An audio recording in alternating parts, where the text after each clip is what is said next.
Oggi vediamo questo motore che ho ordinato, che mi piacerebbe montare sopra al kayak. Vediamo se sarà possibile. È arrivato qualche giorno fa, eccolo qui. È un motore da 1,3 cavalli sulla base dell'Honda GX35, motori universali, soprattutto utilizzati nei decespugliatori, e questo è stato adattato per un uso, diciamo, nautico, tra virgolette, con la posizione di un piede, peraltro anche piuttosto massiccio. Eccolo qui, Honda 3 pale, serbatoio da circa 800 ml, consumo orario ci attestiamo intorno al mezzo litro l'ora, quindi con un pieno facciamo quasi 2 ore. Ecco qui, per bloccare. È arrivato chiaramente completamente privo dei liquidi.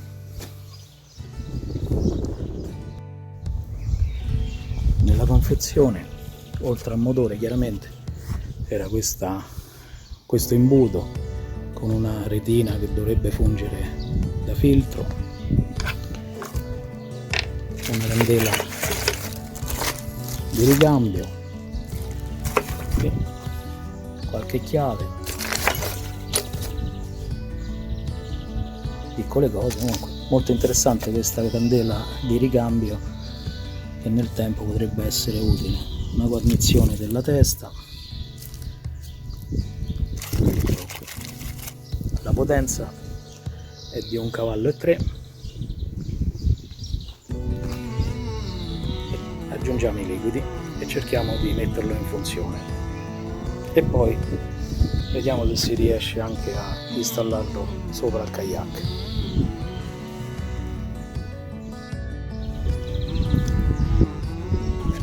Allora, il primo liquido da andare ad inserire è quello del piede. Chiaramente il motore arriva senza alcun liquido per ragioni di trasporto, giustamente. Allora, per il piede occorre un olio specifico per cambi, 80 W90, quindi andiamo a inserirlo.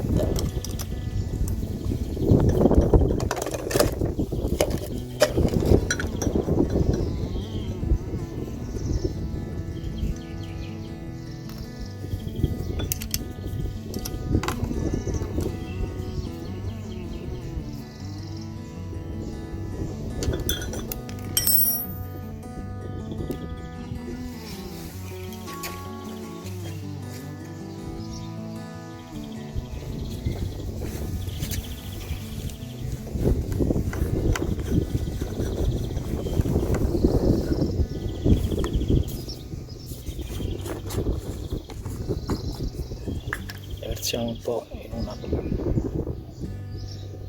una bottiglia tagliata,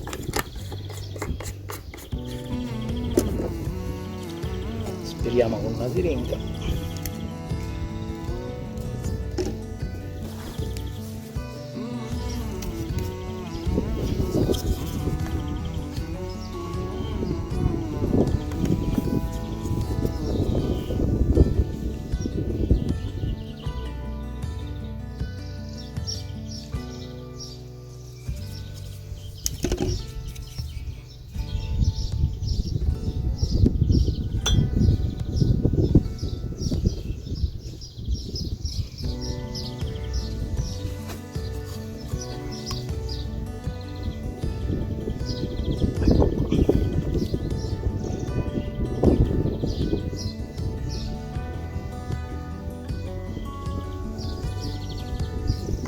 Qua sta uscendo la parte alta, mettiamo subito questa vite, ci vediamo che esca da sotto. Ecco qua.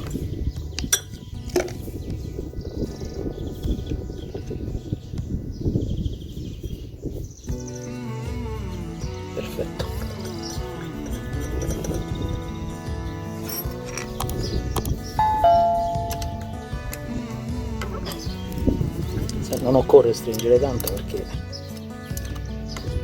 c'è una guarnizione in alluminio che assicura la tenuta, inoltre la filettatura è su alluminio, quindi è meglio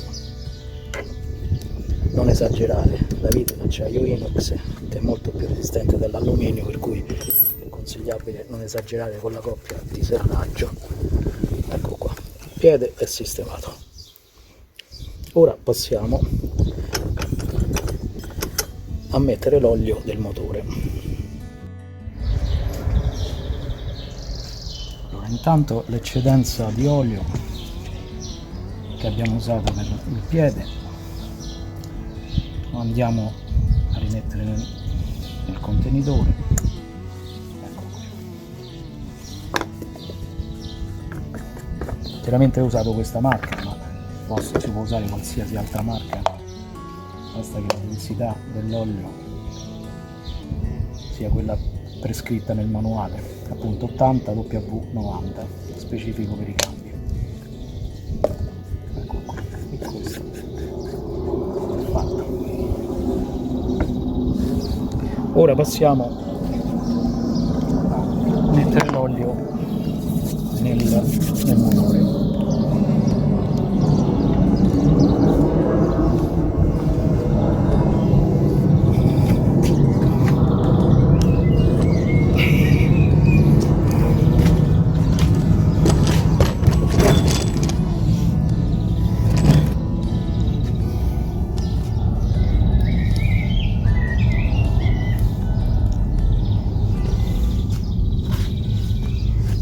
Questo è il bocchettone di caricamento dell'olio.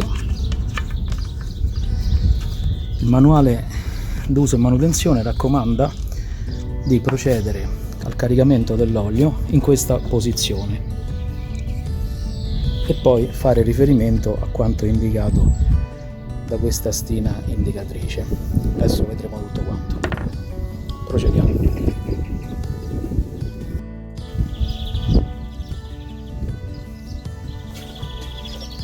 Sempre il libretto d'uso e manutenzione raccomanda di inserire nel motore una quantità di olio con questa gradazione 15-40 o 10-40, anche non è che cambi molto, in una quantità non superiore agli 80 ml. E adesso userò una siringa, in questo caso, che contiene almeno 50 ml, e poi aggiungeremo il resto e andremo a controllare. Intanto mettiamo i primi 50 ml.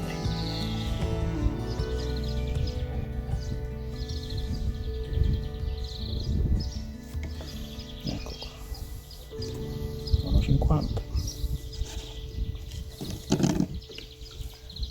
È consigliabile non esagerare con la quantità di olio, in quanto il motore è molto sensibile all'eccesso d'olio e potrebbe rigettarlo dal collettore di aspirazione. Quindi 50, 30, fanno 80.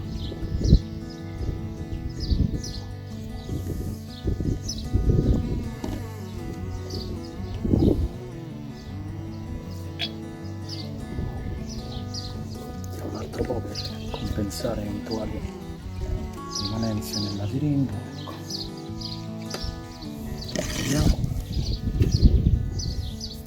Bisogna fare riferimento a queste tacchette, massimo e minimo, in questa posizione sempre.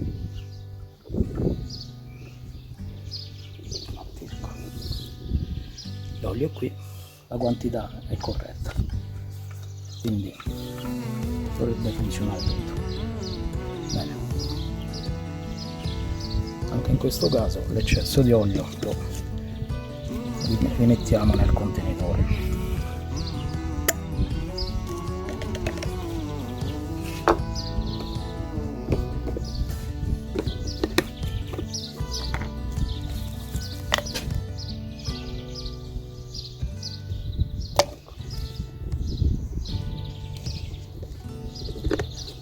Rifornimento.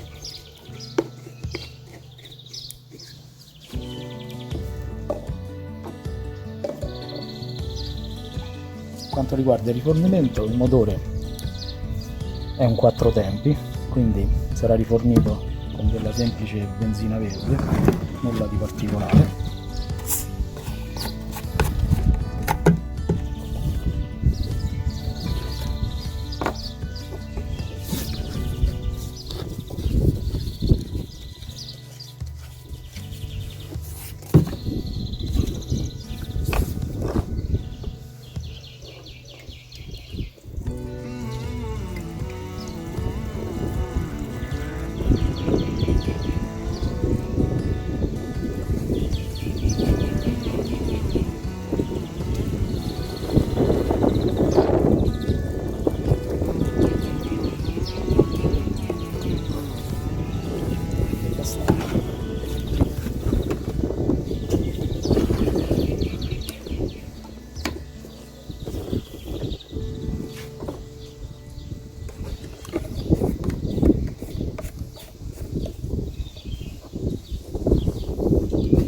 Vediamo di mettere in moto.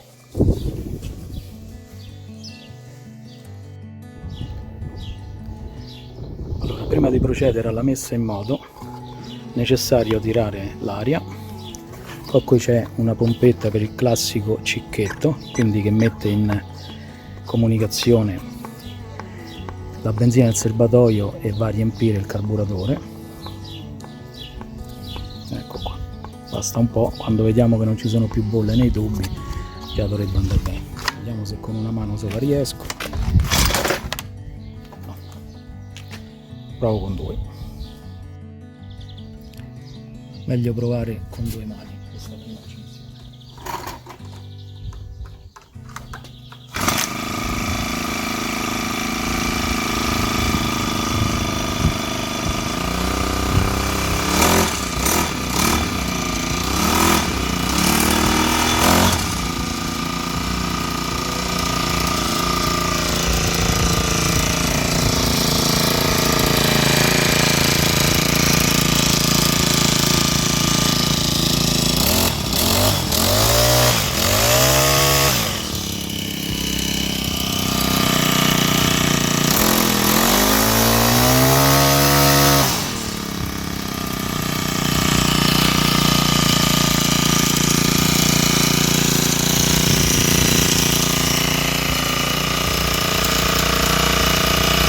Minimo eccellente, l'aria è tolta,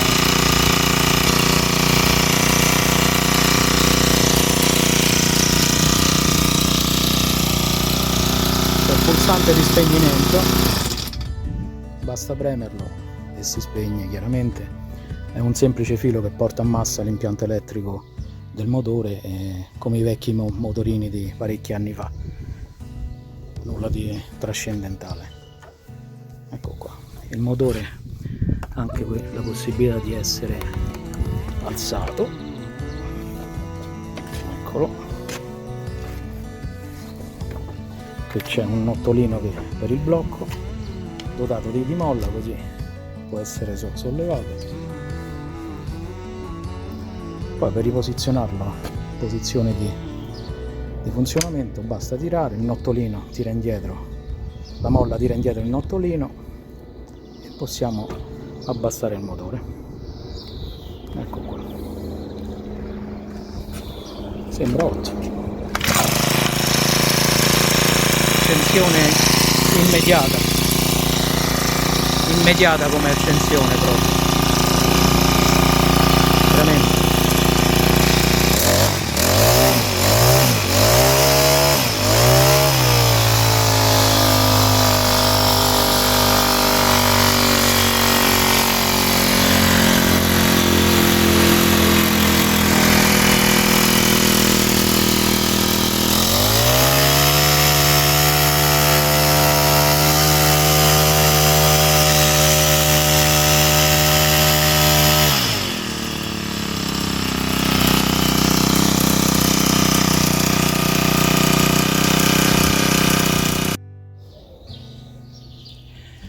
La sfida adesso sarà il montarlo sopra il kayak, vediamo se ci si riesce. Certo, un po' estremo, chiaramente non sarà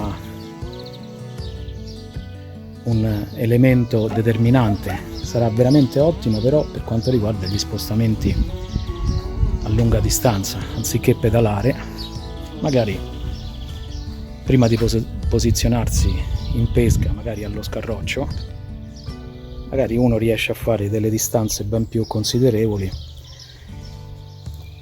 con l'aiuto di questo dispositivo. Tra le altre cose mi sono accorto che qui dove vi è lo snodo che fa girare il piede, destra-sinistra, vi è un punto di ingrassaggio, non menzionato sul libretto istruzioni, però già che ci siamo mettiamo un po' di grasso, che male non fa. Quindi con la pistola per ingrassaggio, ecco qua, un paio di pompatine, ecco già è uscito il grasso, è uscito, quindi diciamo che non serve più di tanto, era già ingrassato. Ecco qua, ingrassato.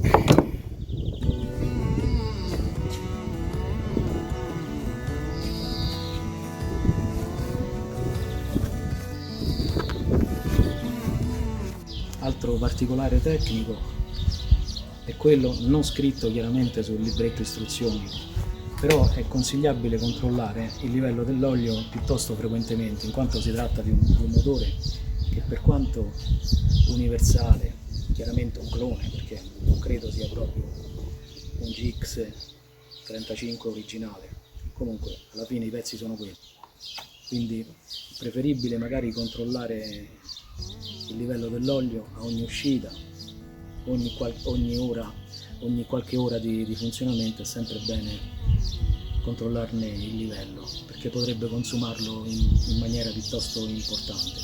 Altro particolare, alla fine, visto che di olio ce ne va veramente poco, quindi 80 ml, con un litro d'olio si riescono a fare circa 11 o 12 cambi, per cui ogni poco tempo, veramente ogni poche ore di funzionamento, alla fine è consigliabile cambiarlo l'olio. Tanto questo può soltanto portare a un allungamento della vita di questo motore. Per quanto riguarda la coppia conica, cioè il piede del motore, dove all'interno è presente la cosiddetta coppia conica, quindi che trasforma il movimento proveniente dall'albero di trasmissione, lo trasforma in un movimento ortogonale allo stesso, quindi una coppia conica. È opportuno procedere a un controllo periodico, ma anche spesso in questo caso, dell'olio, ma non tanto dell'olio come quantità. Bisogna accertarsi che non vi siano trafilamenti di acqua all'interno, dove questo è chiaramente possibile. Ripeto, è un motore adattato per l'uso in acqua, per cui per quanto la costruzione possa essere discreta è sempre opportuno verificare certi aspetti.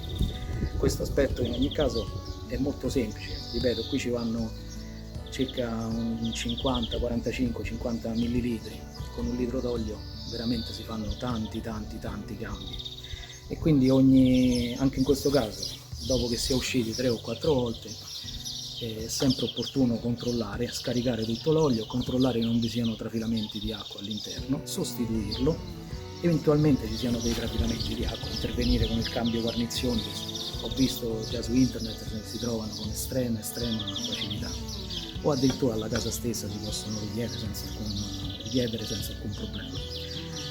Per cui ecco, anche in questo caso con un litro d'olio riusciamo a fare circa 20 cambi, veramente irrisoria come spesa, e niente, però a fronte però di una longevità d'uso aumentata veramente tante volte.